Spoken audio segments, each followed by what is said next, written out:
Hi, welcome to the channel. I'm Steve, and Sasquatches are real.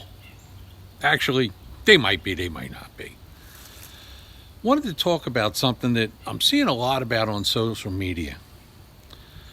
There seems to be three things that have the entire deer hunting world in a storm. Number one, from what I can see, deer trailing dogs. I've hunted for 87 and a half years, shot 452 deer, and I ain't never needed a dog.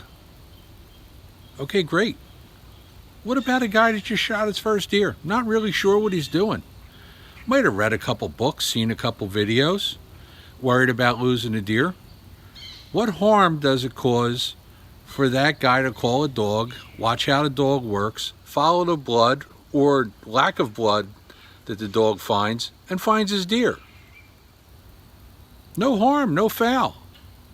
Eventually, that hunter will learn more and more and be able to follow their own blood trails.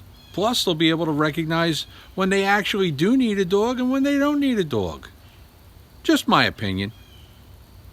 Next one. Drones for finding deer. Everybody that has a drone now is out, having a deer service, it seems. In the states where it's legal. I believe Maryland, where I hunt, it's legal. New Jersey, I don't know. Pennsylvania, it's not yet legal.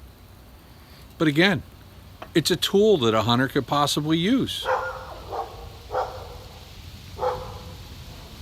Wow, that dog's really barking. Must be something important. So, what's number three? The third one, big number three, is social media itself.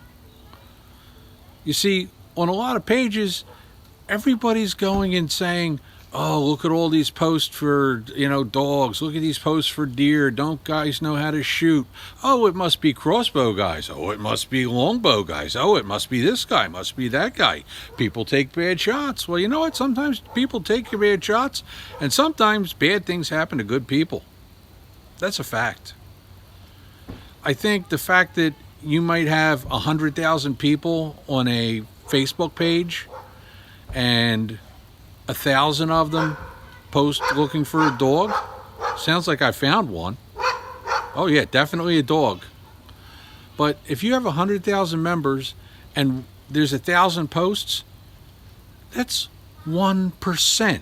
That's 1% of hunters that are looking for a dog to help find their deer. Is that really a big percentage? I don't think it is. In my opinion, it can only help. What's your opinion? Till next time, I'm Steve.